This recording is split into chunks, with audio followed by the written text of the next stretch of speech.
I'ma just need you to like, comment, and subscribe so I can drop this 9 to 5.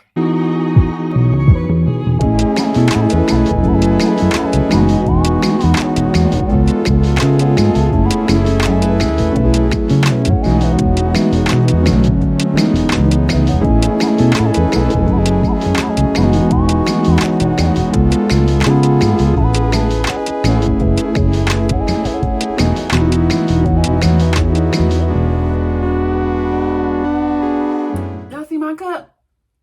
Got my name on it. Got my name on it. Yeah. Y'all, welcome back to my channel. It is your girl, Precious. I'm back with another video, y'all. I'm back with another video. For all my new subscribers, I welcome you here to my channel. I hope you get blessed. I hope you enjoy this video and all my other videos as well.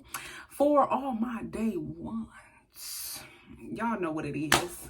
You know I love you. You know I love you. All right, y'all. So you already know by the title that we're talking about my experience when it comes to dating an African man, specifically from Ghana. Now, this is my personal experience. I'm not saying that every man or every African man conducts themselves this way, or you will go through the same thing that I went through. Because all men are different. Just like all black men, Asian men, white men, all of them are different. So this is just my personal experience. All right. Still too hot. Lord help me. I'm going to say his name is Joe because we're actually on good terms. So I just want to be respectful. I ain't trying to put his name out there. Y'all ain't going to be able to find him anyway. But I'm still going to be respectful. We met at Cedar Point. We both worked there, and I think during my sophomore year of college. And I was working in the bistro. I was an area supervisor. So all the employees came through the bistro because that was the employee cafeteria. I remember only having one conversation with this man. He swears up and down we had multiple conversations, but I think people just make up stuff in their mind and think that it's real. I don't know. People be imagining stuff. But from what I can recall, we only had one conversation. And it was on a night where it was time to close. And so I was bouncing around from table to table, cleaning off the tables and getting everything all set up and ready for tomorrow. And it was him and a Jamaican sitting at a table, and they up here having a discussion about how black people don't like to work and how people from Detroit are belligerent and all of this, all these stereotypical things that they were just saying. I'm just like, yeah, y'all done with this playing this cup because it's time for us to close. But when they were saying all of that, I'm like, no, everybody is not lazy, honey. Black people are black and degreed, and even if you're not degreed, they out here working extremely hard to take care of their family. So don't say that all black people don't want to work and we're lazy and we're belligerent. That's not the case. I almost said something about your mama. But I'm saved and sanctified, Lord. I can't do that. I can't do that. Lord, forgive me. But I remember him saying, oh no, not you, because I always see you working and doing all types of things. You're the exception. I'm like, you're saying that as if I care about what you're talking about. Like, I don't. Like, just take your stuff to the trash because we about to go. We closing. So fast forward, I returned to college and I received like a Facebook request. And I'm looking at his picture like, who is this? I'm like, I'm not accepting you if I don't know you. And I'm looking at the picture. I'm like, oh yeah, he worked at Cedar Point. We had that one conversation. And so I was like, I'll go ahead and accept his friend request. Y'all, as soon as I accepted that, why'd he send me a message? Instantly. And he was like, hey, what's up? How you doing? You know, I'm like, I'm doing good. I'm like, are you still in Ohio? He was like, yeah, you know, I actually live in Columbus. And he was like, oh, are you in college? I'm like, yeah, I'm at college now. I'm originally from Detroit, you know what I'm saying? Represent 313. And, you know, we just having like small talk. And out of nowhere, he says, well, I really wanted to let you know that I've always liked you. I really, really like you, and I would love to get to know you. Huh? It instantly turned me off because I'm like, we only been texting for 2 hours. But to say I really, really like you, and then send it twice, like I didn't see it the first time you sent it, I'm like, yeah, that's a turn off. And I instantly thought like, okay, he's coming on so aggressively, which makes me think that you in a rush to get that green card because you about to get shit back. Some of y'all can say I'm cruel for thinking that, but honey, I don't feel bad about it at all. And I didn't feel bad about it when I did it and when I thought it. Well, not when I did it, but when I thought it. Because when somebody, yes, it is known that when people are from different countries and they're so aggressive about getting to know you, you think like, oh my goodness, like you you really don't know me, so why are you so aggressive with it? You want your green card. Like, that's just what's gonna cross your mind, period. Now, I didn't tell him that. That's what I thought. So I was like, I'm gonna just back up. And I stopped texting him. So he continued to text me, and I would see his messages. But y'all, a lot of y'all not. I would not respond until like 3 months later. I would not respond. I would not. And then when I did respond, he'll respond back instantly. I read it, and then wouldn't respond back for like 2 or 3 weeks or a whole month. And then I don't know what it was, y'all. I can't remember the timeline. I'm gonna be honest. I'm probably mixing it all up, but I know I didn't respond back for a long time. But I think 4 months later, I started feeling bad because he would always send me text messages, good morning, and all of this, and I just was not responding. So I was like, you know what? I don't know this man. I'm going to give him a chance. I'm going to just talk to him, you know? Because at the end of the day, if I don't say or confirm that I want to be in this relationship, we're not going to be in one. We can talk all day. So I started texting and responding more now. And we just really started to get to know each other. And he was pretty cool, you know. We talked about God and what we believed in. And he kept saying, you know, I love God. God comes first. I have to have a black woman of God. That's what I really want.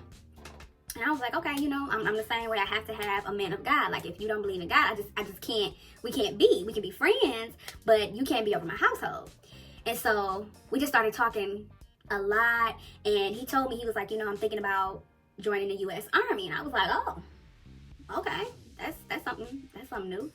And I think around this time, because we were talking so much, we were texting, calling each other, we were FaceTiming each other. I even helped him study for his Army test. And it was just cool. Like, we were just vibing. And I think later on, he came back with the, you know, I'm really feeling you. I think we should move forward with this. And I'm like, well, yeah. I said, I don't know. I said, you really coming on a little aggressive. Now, around this time, he really wasn't coming on aggressive. But I was like, you know, when we first started talking, you came on a little aggressive, which made me feel like you wanted your green card. And he was like, what? Oh, my goodness, why would you say that? I was like, why would I not? Why would I not say that? You know what I'm saying? Like, I don't know you. You don't know me. And the first time we actually talk and have I'm not even going to say a real conversation, but just during small talk, you're talking about, oh, I really, really like you. We should be something. We should be in a relationship. That is a turnoff. That would make me think that you want your green card. And he was like, no, I already have my green card. I'm like, well, you should have said that in the beginning then. Shoot, why you playing? Nah, I didn't go as far to ask him, okay, well, send me a copy of it. You know what I mean? I didn't ask that. I was just like, oh, okay. And then he was like, yeah, I got my green card and I'm about to join the U.S. Army. So then I'm definitely going to be a U.S. citizen. And I had already knew that. And I was like, okay. So I'm like, okay, at this time, he joined the Army. So I'm like, okay, he joined the Army. He's a U.S. citizen now. He's still talking to me. He's still doing everything that he was doing. So I'm like, okay, I'm going to give you a chance now because I see it's more than you trying to get a green card. I think that you just may be interested in dating me. Now, granted, I was hard on him because of my past relationships. So I was like, I need to, you know, just relax. And I was talking to one of my friends, and she was like, you know, we always want men to come to the table, bring the table with the chairs, with the knife, the plate, the fork, the spoon. And sometimes it just don't go like that. Sometimes you have to grow. Y'all gonna have to bring the table together, bring the chairs together, you know? And I was like, yeah, I guess. I understood that, but I was like, it was something. It was something about him that I was just like, I'm not 100% sure. And she was like, just give him a chance. And if you see something that you really don't like, you can cut it off at any time. And I'm like, yeah, you're right.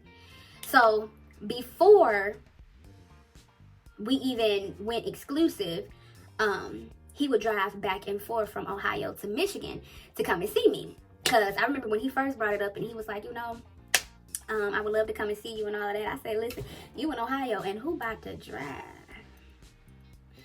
from Michigan to Ohio? I'm not doing that. And he was like, I didn't want you to. I was going to come and see you. And I'm like, well, you know, if you want to make that drive, if you want to take that trip, you go ahead and do what you got to do. But I'm like, me being a female driving, no. Late at night driving to Ohio, child, please. I wish I would. Anywho. So he would come back and forth to visit me and whatnot, and he definitely slept on the couch. I was not playing. I was not playing that game. He was like, oh no, I would love to sleep in the bed. I'm pretty sure you would. But the couch is where you gonna be. And I'll never forget, he tried to test me. And he was like, I'm gonna just sleep in the bed. And he literally got in my bed, and I said, listen, this is my house, and I would tear my house up with you. Do not play with me. Get up out my bed and go get on that couch. He's like, oh, no, you can't fight. You can't fight. I said, you want to see? Get out my bed and get on the couch. And he did, because I was not playing. I meant what I said. So, again, before we went exclusive, I noticed things. Every time that he would come and visit me, he always came late and left early. Always. Always. And I did not like that. I'm like, how is it that we agreed for you to come on Thursday, but then on Thursday you change your mind and say, no, I'm gonna come on Friday. And then when you come on Friday, you come at 11:30, midnight. And then if you said that you were gonna leave on Monday, you switch it up on Saturday and say, no, I'm gonna leave Sunday. I'm gonna leave Sunday in the afternoon. But yeah, you wake me up at 6 or 7 a.m. in the morning on a Sunday, talking about, hey, I'm about to leave. Always coming late, but leaving early. Always. And that was something that was holding me back as well. I'm like, something ain't right. Something, I'm like, I'm not feeling this. I'm not feeling this. But again, when I had that conversation with my friend, and she was like, just give him a chance, because maybe he's not fully going in because you're not fully going in. He's constantly bringing this up about being in a relationship, and you keep, just like disregarding it. And maybe that's why, he's doing what he's doing. I'm just like, I don't think that's the case. And listen, this is why you have to literally follow your first mind. Some people say it's your women intuition or it's your conscience. I call it the Holy Spirit. When you have that little thought, that slight doubt, it's for a reason. It's always for a reason. So fast forward. Now me and him are exclusive. We in a relationship. We dating, right? I ended up moving to a different apartment, and he came to visit me. And again, he came late. And he was on the phone with his brother. Now in Ghana, y'all, everybody they brother. They auntie, they mama. They uncle, they daddy. They grandma, sister is they mama. Like, y'all know how it is here in Michigan. Your childhood friend is your cousin, or the kids up the street, they your cousins, and they really not. So I was just like, okay. Because every time he said, oh, this is my brother, I'm like, the one that live up the street? Or the one you went to school with? Like, because I just didn't have time. Everybody was his brother. So he was on the phone, and he said, they were talking about something. And he turned around and he asked me, he said, hey, babe, I got something to ask you. And I could already tell he was timid. Like, he was very timid about asking me. And he was like, do you have any family members or cousins that will marry my brother? We'll pay him like $5,000 to $10,000.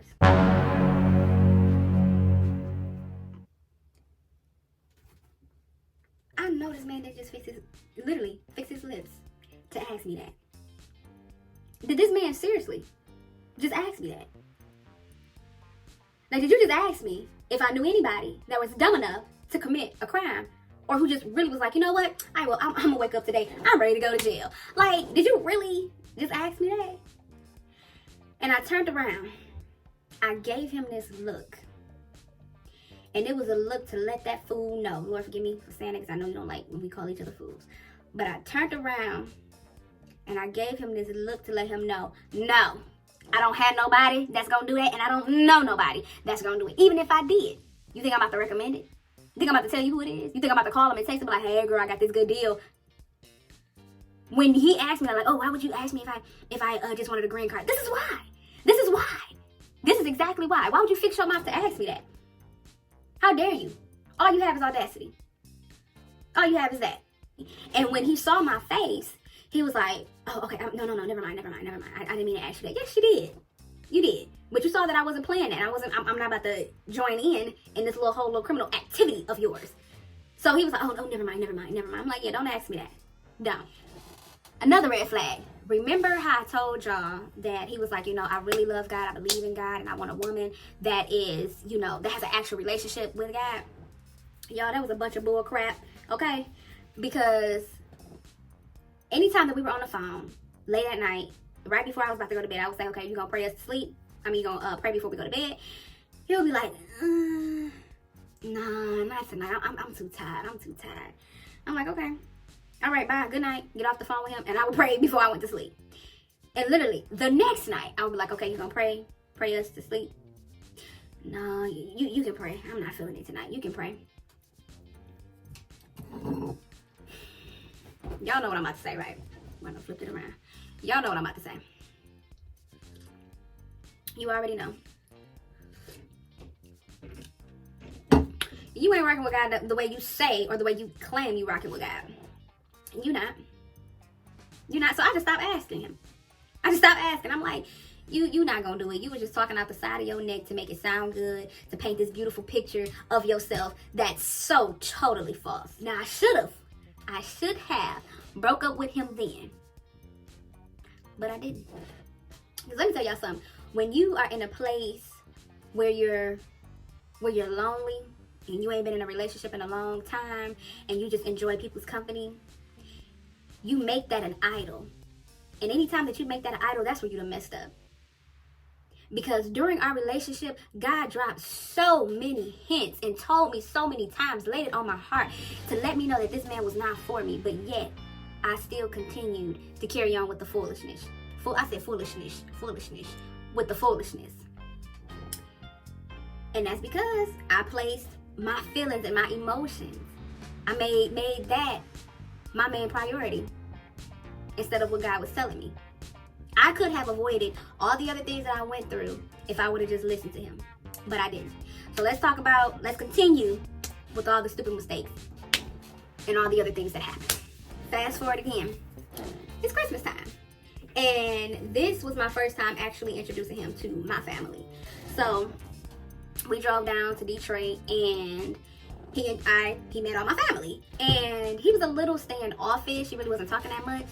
And I didn't mind that, because this is your first time meeting somebody's family. Your family is not there to help you feel comfortable. You don't know these people, you're getting to know them, and they weren't grilling him either. But I understood why he was uncomfortable, so I really didn't get mad about that. This is what I got mad about. Later on that day, he was like, I want to go to the movies. I'm like, okay, cool. But before we went to the movies, we stopped at, I think, Burger King and got us some food. Now, I'm the one that's driving. He's sitting in the passenger seat. I pulled up to the window. He gave me his card to pay for the food. Now, this monkey, gorilla, ugly stinking thing, lifts up and he looks in the window and he was like, oh my gosh, how could somebody like that let themselves go? How could they let themselves go like that? And I turned my head and I looked. He's talking about this woman, this heavy set. She was really heavy set. And it just looked like she threw her clothes on and said, all right, I'm here, y'all. Shoot, it's fast food. She like, it is what it is. She probably don't want to be there in the first place. Because who really gets up in the morning like, I'm going to work at McDonald's or I'm going to work at Burger King and I'm excited about it. So she wasn't all put together. So some of her stomach was hanging out and all of that. And he was like, how can somebody just let themselves go like that? Y'all, my blood was boiling. I was getting pissed off. Like, I wanted to lean over and give him that one hitter quitter so quick. Because in my mind, I'm like, it's so crazy how you could talk about her when I was bigger than her. Like, before I started working at Cedar Point and before he met me, I was much bigger than that girl. I weighed about, I think my biggest, the max was what, 256 pounds? No, 265 pounds. I was way bigger than that woman. Way bigger. And so I understood what the struggle was. I understood the tricks and the things that you got to do to hide certain things, and how people want to talk about you, and hide you can't shop at certain stores because they ain't got your size and all of that, or you got to pay extra money for your clothes because they got to use extra fabric. So I understood that. So, and I told him, I said, listen, you don't know her story. You don't know if she can afford to buy fresh vegetables. You don't know if she got 5 or 6 kids that she got to feed, so she has to buy the unhealthy stuff because that's what's cheap. That's what's going to spread out and feed everybody for a whole week. I said, you don't know her story. And I told him, I said, I was bigger than her. Way bigger than her. He's like, no, I don't believe it. I don't believe it. I don't believe it. And I showed him the pictures. I said, yes, I was bigger than her. Y'all, I don't care how small I get. I will always have a special place in my heart for heavyset women because I understand the struggle. I know what it is. And sometimes it's not even a struggle, but I just understand. Period. If you ain't never been no heavyset women, then you just don't understand. I ain't got to say it. I just understand it. So that agitated me so much. And on our way to the movies, I ain't say nothing. During the movie, I didn't say nothing. I can't even remember what the movie was about. I was just that pissed. Just that pissed. So that rubbed me the wrong way. Then the next day, he was like, I would love to take you to an African restaurant so you can taste some African food. I'm like, okay. He was like, I found a place on the west side. I'm like, oh, okay. Well, you driving. Go ahead, put it in the GPS and take me there, because I was already just still agitated with him. Y'all, we go to the west side, and this neighborhood was not necessarily the best. It was tore down. It was ran down. This man comes out of nowhere, and I lie to you not. He comes out of nowhere and says, oh, you know a lot of black people live in this area. Y'all, we gotta do another spin. My foot got in the way. Hold. Another spin. There we go.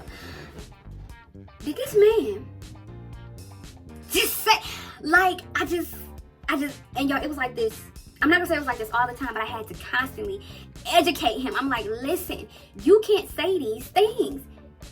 I don't mind educating you, but if you're around the wrong person, honey, you're gonna end up on a t-shirt. And I said, what makes you think that only black people live in this neighborhood? So you think that if we go out to the suburbs, only white people live out in that neighborhood? Like, that's what you think? And I had to tell him, I'm like, listen, it's the west side. It's beautiful parts on the west side and on the east side. But when you're in I don't want to say a less fortunate neighborhood, but a neighborhood that's ran down, it does not mean that black people did this. Have you not seen Paid in Full? Do you not know that the government has done certain things to make sure that these neighborhoods look like that? Do you not know that? You don't know the history. You don't know nothing about Detroit. You have no clue about it. You came over here because you've been watching TV over in Africa, and for some odd reason you think everybody over here is rich.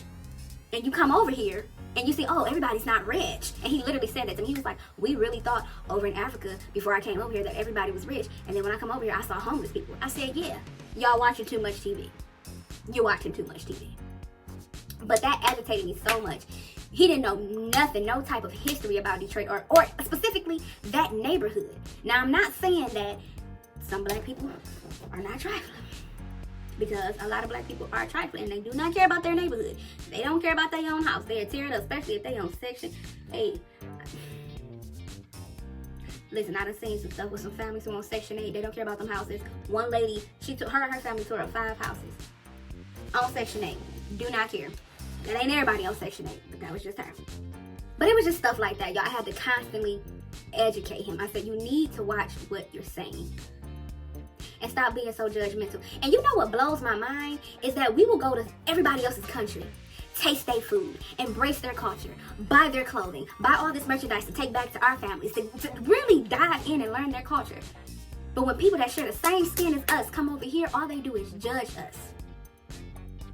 Y'all don't want to work. Y'all lazy. Your food nasty. Like, and it's so crazy because they don't even know our food. They don't know black culture food. They think our food is McDonald's, Burger King, Wendy's, and the food that's at Cedar Point. And I'm not talking about everybody. I'm talking about the specific people that I worked with at Cedar Point. They think this. Like, y'all, that's not our food. You ain't even give us a chance to show you nothing. You ain't even trying to learn it. You just coming over here judging us.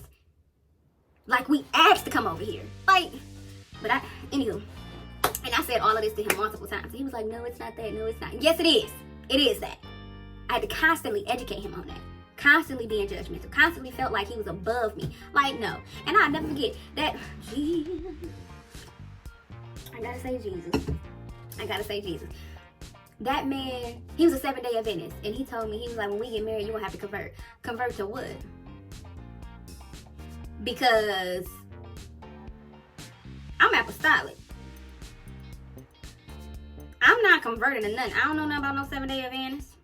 And even if I did, I wasn't doing it. I said, and it's so crazy because I say apostolic, but I'm walking with Jesus. I'm walking with Jesus. And when I started studying 7-day Adventists just to see, you know, what they were studying and stuff, they got a whole nother book that's written by a woman that it's something he said she was during that time walking with Jesus. Child, please. Jesus. I'm not converting. I ain't studying nothing about no woman that's walking with Jesus. I ain't heard about no woman walking with Jesus. Child, Don't tell me I'm gonna convert. Who you talking to? Like, who you talking to? No. And I told him multiple times, I'm not converting. I don't believe it. I'm not converting. Nope. Not doing it. Nope. Nope. Nope. Not doing it. So again, throughout our relationship, I had to constantly educate him. I had to constantly put him in his place about black culture and what to say and what not to say. Things that's very judgmental and things that'll get you killed. And also, during our relationship, he would text me here and there. Like, it was occasional text messages. If I didn't reach out to him, I didn't hear from him unless it was late at night. Oh, I'm doing this. Oh, I'm doing that. And then his brother comes into town. Again, brother. His brother comes from Ghana all the way to Ohio. This is his first time in the U.S. And I told him, I said, you know, go ahead, show him a good time, show him around Columbus and all of these other places. I'm not going to bother y'all. I'll talk to you later on tonight, right?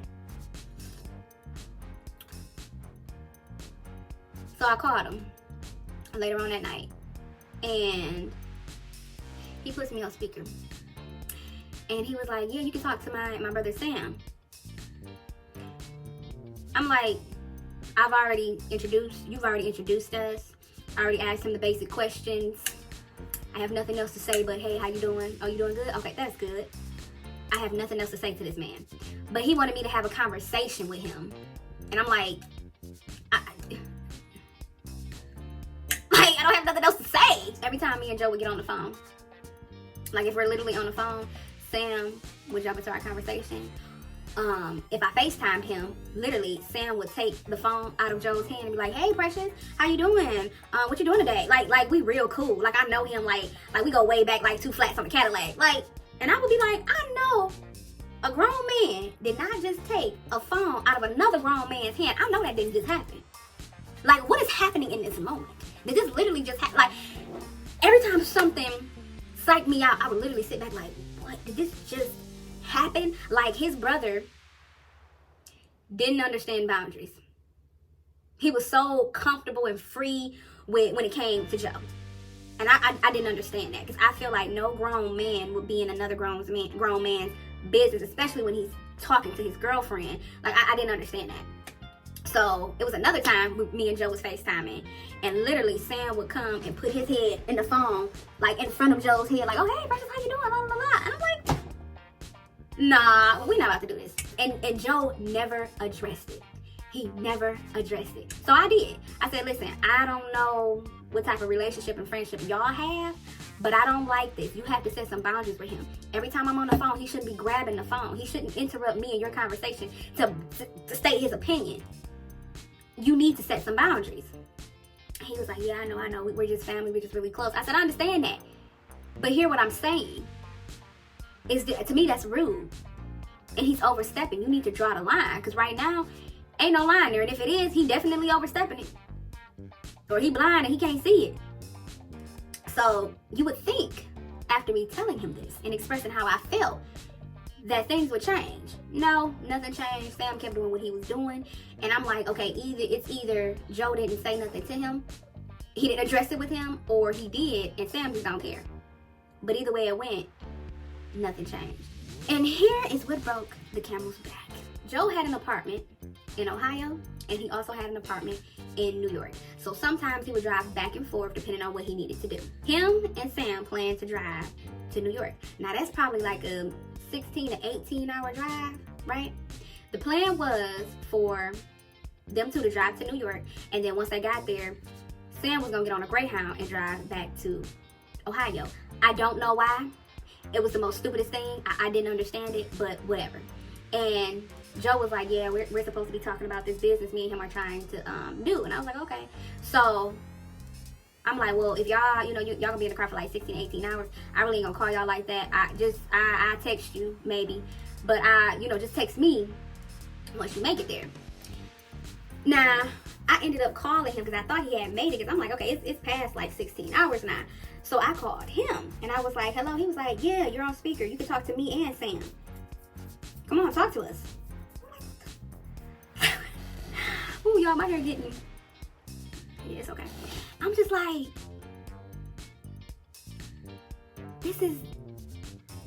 this is weird. Like, why do you want me to talk to both of y'all? I just felt it was just so weird. I'm like, I don't want to.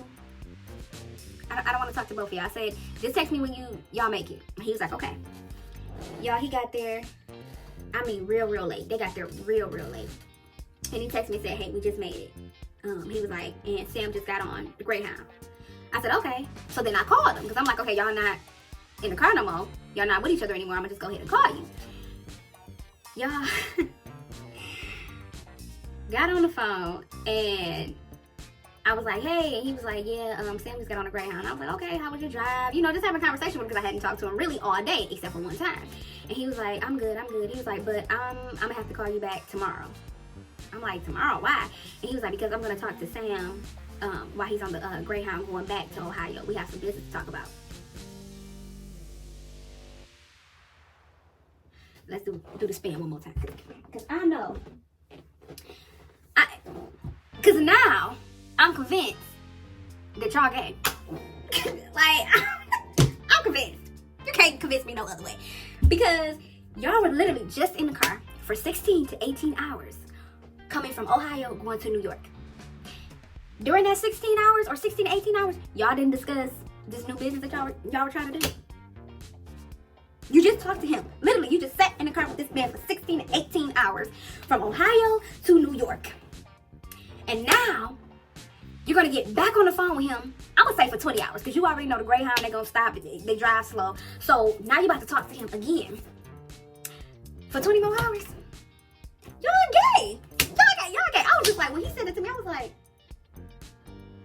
you about to what? He's like, yeah, well, we have some more business to talk about. I said, okay. I hung up, and I was like, yeah, I'm done. I am done. I sent him a text message and I said, listen, it's clear to me that you do not have time to be in a relationship. And I mean a relationship specifically with me. Because I need your time. You don't have to buy me anything. You don't have to send like, oh, beautiful text messages every day. What I want is your time. We ain't gotta go nowhere. I just want your time. And the fact that I can't even get that, nope. I said, listen, I'm done. I don't want to do it no more. It's over. He called me the next day and was like, oh my goodness, I knew that you were going to do this when I told you that I needed to be on the phone with him. And he was like, I just can't believe that you would break up with me over the phone. You couldn't wait until I came to visit you. Why would I wait? Or why would I have you drive all the way to see me, for me to break up with you, for you to drive all the way back home? It makes no sense, son. Like, ain't nobody stupid. What you thought you was gonna come here and I was gonna break up with you. You was like, oh no, we'll just wait. Let's just talk about it. Like, child, please. You gonna waste your gas for what? I was done with him. So done. Have you ever been in a room full of people and you feel alone? Nobody has my back. It's only me. And that's how I felt in that relationship. Literally. I never forget. It was the day before Valentine's Day, and he called me at like maybe 10 minutes to midnight, and he was like, is tomorrow Valentine's Day? And I said, yeah. He's like, oh, well, happy Valentine's Day. I said, yeah. You know, you ain't cherishing nothing about me. As good of a person as I am, the fact that I done stuck in here with your ignorant, monkey-looking self, it's clear that you don't care. You come late, you leave early. You barely text me, respond to my text. You don't take the initiative to reach out to me first. I always have to text you first. You put everybody ahead of me, including your brothers. You have no time for me. No, child, please. And you want to know what's so crazy? Remember how I said God was dropping those hints? When I would go down and drop down on my knees to pray, asking him to let me know if he wanted me to stay with this person or leave him, I knew right then and there, like, nope, shouldn't do it.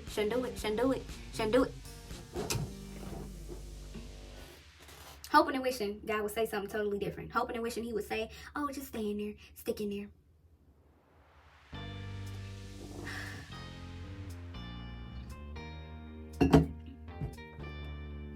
But sometimes God will let you go through something to show you and to teach you a lesson. Because a lot of us are hard-headed. We don't want to listen. We have to go through it and bump our head multiple times for us to see like, okay, yeah, this not good for me. I can't do this. And that's what just had to happen. So like I said, that was just my experience. And I'm gonna be honest, being with him has turned me off of, you know, being open to dating people outside of the US. It really has, because it was very exhausting educating him. It was very frustrating because in his mind was already made up about black people. It really was. His mind was already made up about heavy-set women. It seriously was. So anything that I said to him, it didn't get through that thick skull because he felt like he knew more than me. I'm from the homeland. I know more than you. But y'all, that's it. That's all I gotta say. But the one thing I want to say is God is good. God is 100% good, because things could have went worse than they did, and I'm so grateful and thankful that it did not. I thank God for constantly speaking to me, even though I was not listening. Until that last straw, I was like, okay, God, all right, I hear you. I'm gonna just go ahead and do what you want me to do. Go ahead and end it with this man, because it's not good. It's not good at all. So I just thank God. I just thank him for always being there, for always talking to me. Even though, like I said, I wasn't listening. But I'm grateful that it never turned into something that resulted in me being in a box 6 feet under. So for all those people who are in a relationship, whether it's with an African or not, it doesn't matter if you're in a relationship or a friendship, and God is telling you that you need to go, you got that small, and I mean small doubt, that small feeling, go ahead and end it. Whatever you do, never place being in a relationship or your feelings or your emotions in that moment. Never let that trump what God is telling you. Never let it trump anything concerning God. Okay? But y'all, that's all I have for you. That's all I have. Y'all, my hair is itchy. But yeah, y'all, I got my little shirt on. That's what I got when I graduated. And then it got like the little, I don't know if y'all can see it. We got like the little on the back.